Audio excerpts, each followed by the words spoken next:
This happened a few years ago, and it still makes me uneasy to think about. At the time, I was living alone in a small house. It was a quiet neighborhood, nothing unusual.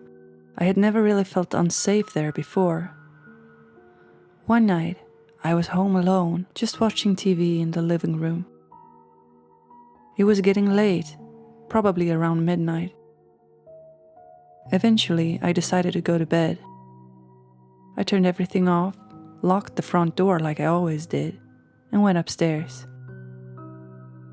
A little while later, I was lying in bed trying to fall asleep. That's when I heard it. A noise. It was faint at first, like something was moving downstairs.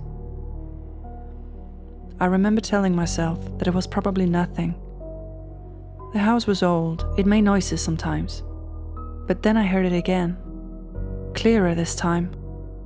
A sound coming from inside the house. I sat up in bed, completely still, listening. Then I heard footsteps downstairs. At that point, I knew something was wrong.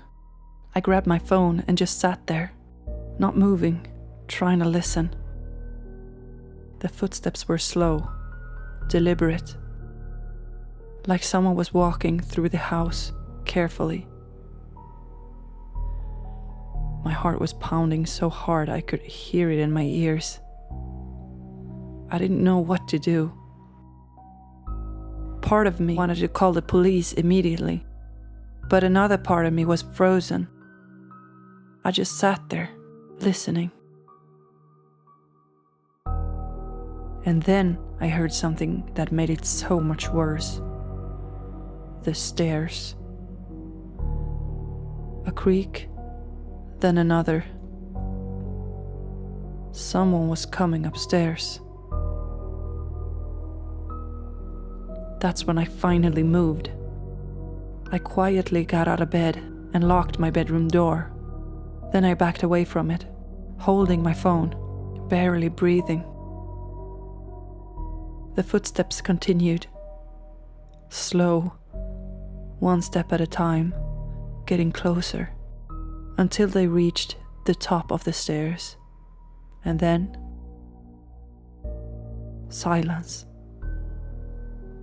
Complete silence. I stared at the door, waiting. I didn't know if the person was right outside, or if they'd stopped somewhere else. I didn't want to make a sound. I didn't want them to know I was awake. I don't know how long I stood there.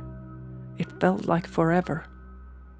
And then, suddenly, the doorknob moved. Just slightly, like someone was testing it. My whole body went cold. I remember gripping my phone so tightly my hand hurt. The handle moved again. Slowly. But the door didn't open, because thank God I locked it. There was a pause, and then footsteps, moving away from the door, back toward the stairs. I didn't move. I didn't follow. I just stood there, listening, until I finally heard them go back downstairs. A few minutes later, I heard the front door open and close. I called the police immediately after that. They came and checked the house. There were no signs of forced entry. Nothing was missing, but one thing stood out. The front door. The officer asked me if I was sure I had locked it. I said yes. I always lock it, every single night. He didn't say much after that, but before he left, he told me to change my locks, just in case. I didn't sleep at all that night, and I never felt the same in that house again, because whoever it was, they didn't break in. They got in quietly. And they knew exactly how to move through the house without making much noise.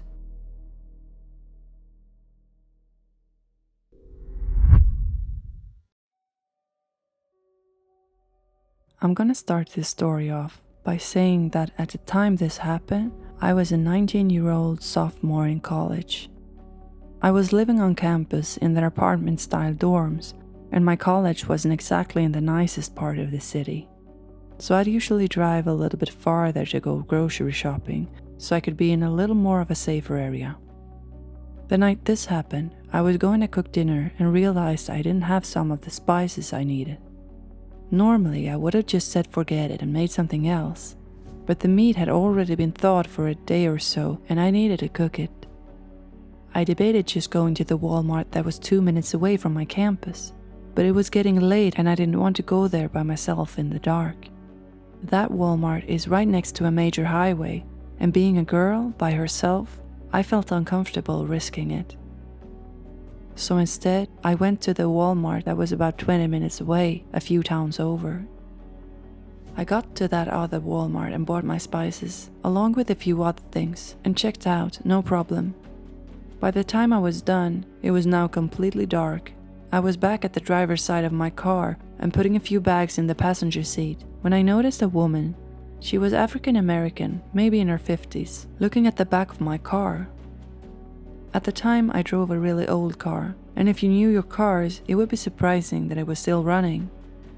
I've had a few people in the past, older men usually, look at or come up and ask me about my car. I figured that this is what that lady was doing, and I kind of ignored it until out of the corner of my eye, I saw her come around my car and stop about 2 feet behind where I was standing. I was parked next to a parking lot median, so it was not like she was getting in a car next to me. "Excuse me," she said. I turned around, saying, "Yes," kind of prepared to answer, "What year or model is your car?" "My church is giving out leftover boxes of food from our food drive to people in need. Could I give you one?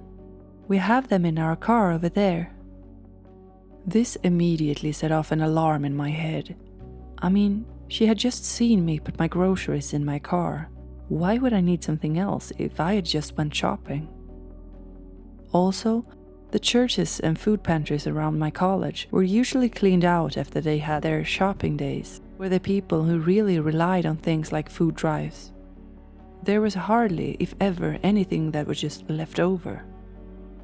I had watched enough Criminal Minds and read enough Facebook posts to know that this felt like a human trafficking lure. I started over my words a bit at first, trying to figure out what to say, but finally I got out, "Oh, no thank you, I'm good. I'd like to see it go to someone who really could use it." I felt like that was an okay response, if she really was handing out boxes. "Are you sure? They're just over here in my car," she said, taking a step and making the gap between us a little smaller. I was panicking. As she stepped closer, I tried to nonchalantly put my hand in my bag and look for the small pocket knife my dad had given me. My mind was racing as I tried to find a knife, but also tried to keep my face looking calm and not suspicious. I repeated to her that I was good and the box of food should go to someone who could really use it. She finally seemed to let up, saying, "Oh, okay, have a good night, God bless you," and all that. I told her to have a good night as well. Then, as soon as her back was turned, I got into my car and locked all the doors. As I pulled out of my parking spot, I noticed that the car she was walking to had 3 large men standing at the trunk of the car. They were barely illuminated by the parking lot lights, but I think the car was an early 2000s white Nissan. As I tried to go down the parking lot aisle as fast as I could, I saw the men looking at the back of my car, just like the woman had. I then noticed where their eyes had been shifted to. They weren't looking at my car, they were looking at the license plate. Just as I got to the end of the aisle, waiting to turn, I saw 2 of the men get in the front seats, and the other man and the woman get in the back seat. Their car started, and they started to pull out too. I was having a full-blown panic attack now. Just a week before, my friend had posted something on Facebook about how 2 men followed her and her mom through a Walmart. Again, I had watched enough crime shows to know that this wasn't painting a pretty picture.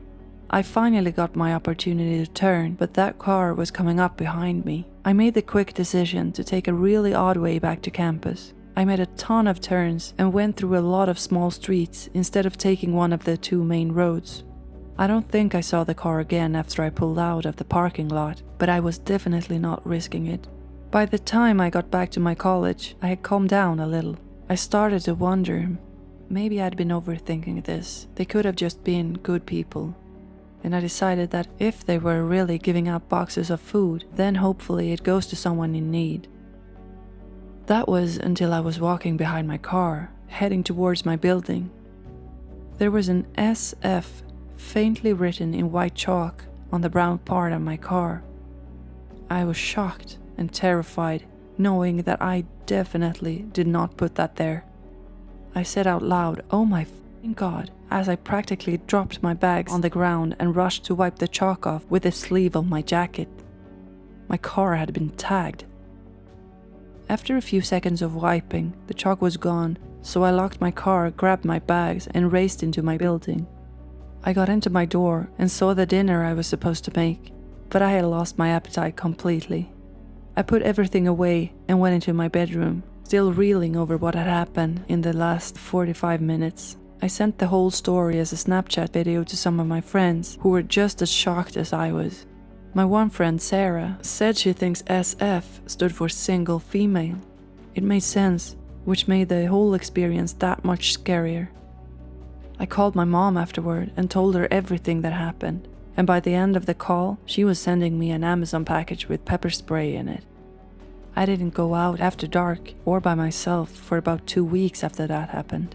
I'd have a friend come over from campus or go with me, or I just wouldn't go. The whole situation was terrifying, but I think the strangest part about all of it was that I was supposed to have been in the safer area. I drove all the way to that Walmart because I had a bad feeling about the one that was closest to me. I started going to the Walmart that was closer to me after that, and I've never had a negative experience at the closer one since I started going. It's hard to believe that all the stuff I've seen on TV and the internet could have almost happened to me. So to the people in that Walmart parking lot in November 2020, let's not meet ever again.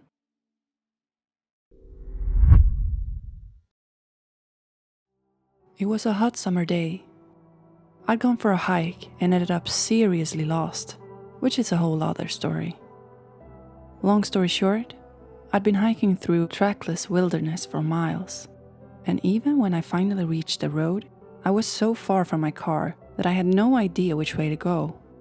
I was completely exhausted, with several miles still ahead of me. Finally, late in the afternoon, I was on my way home after hours lost in the mountains and woods. It was about 15 miles to my house, and I live out in the country. As I started into the drive, I noticed an overweight, out-of-shape man hitchhiking in my direction. He clearly had a long, hard walk ahead of him, just like the one I had finished only 20 minutes earlier. Feeling sorry for him, I pulled over and motioned for him to get in. I had no idea my ordeal for the day wasn't over yet. As he opened the door, he gave me a look, and we exchanged a quick greeting as he squeezed into the front seat. He said he was heading to a spot along the highway on the way to my house, so we set off, making light conversation. At one point, I glanced down at his side and noticed he had a prosthetic arm made of hard, heavy ballistic plastic with a metal hook instead of a hand. From what he told me, he was an out-of-work construction-heavy equipment operator whose house was in foreclosure. He was basically squatting illegally on his own property. He said he spent his days hitchhiking around to avoid the sheriff and would come back in the evenings, letting himself into the basement. So essentially, he was a homeless transient who still technically had an address. At the time, none of this raised any red flags, though maybe it should have. I have a repertoire of stories I like to tell, so I dusted one off and shared a tale or two to pass the time and keep things friendly. It makes the ride easier. He listened politely, and I noticed he liked to talk a bit himself. My stories must have encouraged him, because soon he began telling a very strange one of his own. He said that years ago, during what he claims was one of the worst blizzards of the century, a woman had a serious accident on the highway that ran past his house. According to him, she was badly injured and bleeding to death. He went on to explain that the weather was so severe, the road was completely undrivable, but since he worked in construction, he had a backhoe. He said he loaded the injured woman into the bucket and drove her 30 miles through the freezing cold and blizzard to a major medical center, where he delivered her to the ER. It was a pretty odd story, I thought. I'm fairly street smart, having seen a lot of the world and some of its more dangerous places. To me, it felt like he had changed part of the story to protect himself. Like he wanted to tell me what happened, but disguise his own role in it. In other words, there was probably a kernel of truth there, but some of the details had been altered. I'm quick to spot inconsistencies and piece things together. It's part of that survival instinct. What I think really happened is this. A woman, fatally injured, maybe came to his door for help. I think maybe she died, and I think he used the bucket loader to bury the body. The why and how, I couldn't guess, but that was the impression I got immediately. I didn't have much time to think about it though, because the drive was coming to an end. It might sound strange that I jumped to that conclusion, but what happened next might make it clearer. Just as he finished his story, we reached the turnoff for his house. As I pulled into the long driveway, he suddenly began making inappropriate propositions, suggesting what he'd like to happen between us. I was caught off guard, but I calmly told him that wasn't my thing and tried to end the conversation as we came to a stop. He kept insisting. The problem was, he wasn't taking no for an answer. I could feel the situation slipping out of control. Still, I tend to stay calm under pressure. I'm used to handling stressful situations, and that usually discourages people from pushing things further. But not this guy. And that's when I realized just how dangerous he might be. He didn't get out of the car. Instead, he raised his hard plastic arm, heavy and solid as a log, holding it halfway between us while staring into my eyes, saying nothing. I knew exactly what that meant.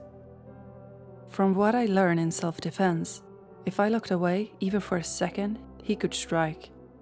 And he wasn't someone to underestimate. He might have been overweight, but he was a construction worker, with the kind of strength that comes from years of heavy labor. In a struggle, that weight and strength would be entirely in his favor. I knew the deal though, and I always had a plan in case a hitchhiker proved to be dangerous. I had my seatbelt on. He didn't. The plan was simple. Floor the car straight into his house at around 60 and send him through the windshield. Even if I ended up injured or unconscious, hopefully he'd be worse. The crash would be loud enough to draw attention, and I could lay on the horn to make sure someone came to investigate. But I also knew something else. If he was willing to knock me out with the intent of assaulting me, there was a good chance I wouldn't wake up again. Someone that dangerous wouldn't leave a witness behind. He was probably a career criminal. This wasn't his first time. Another thing I learned from martial arts: never look away. Hold eye contact. Read the intent. Be ready to block or deflect that first strike. And he could see it in my eyes. I wasn't going down without a fight. I was ready for a life or death situation. Then suddenly, the tension broke. He opened the door and, almost anticlimactically, got out. I didn't waste a second. I backed out of the driveway, spun the car around, gave him one last glance and drove off. Phew, I thought. That's the most dangerous person I've ever encountered. I should probably call the police, tell them to keep an eye on him. It's only a matter of time before he tries something, and at least they'd have a warning on file. But then I hesitated. The police don't always take things like this seriously. And technically, he hadn't done anything. No assault, just a threat. What could I really report? The truth is, I just wanted to forget what happened. It had already been a long, exhausting day. Filing a report would take more time, and I'd probably have to deal with skepticism or indifference. Looking back now, I realized that was a mistake. About 10 years later, that same property became the site of a major crime scene. A woman from a nearby state had moved into the house, and she went missing. I didn't immediately realize it was the same place, not until I happened to drive by one day and saw it. A state police crime scene bus, several cruisers, a helicopter overhead, and the entire area sealed off with tape. That's when it hit me. Oh my God, I should have told someone. Maybe this could have been prevented. But back then, I had been tired and more focused on myself. Later, the woman's body was found in a nearby pond, inside a freezer that had come from that house. Details started to emerge, dark ones. A couple had been exploiting a young, vulnerable, homeless woman, and it seemed others may have been involved too. A disturbing story I won't go into out of respect, in case her family ever reads this. A few days later, I drove by again. The investigation was winding down. Just a cruiser or two left on the site. That's when I finally decided to call the state police and tell them about the story he had shared with me, about the backhoe. The next day, the place was active again. I got the sense they were searching for more bodies. Although the couple was never charged in that case, last I heard, they were both still in prison on other charges. The lesson I took from it all was simple. See something, say something. And yeah, hitchhikers these days, they're getting way too damn sketchy. Thank you so much for watching. If you enjoy mysterious and eerie stories like these and want more, consider subscribing so you don't miss any of my weekly uploads. Take care, and I'll see you in the next video.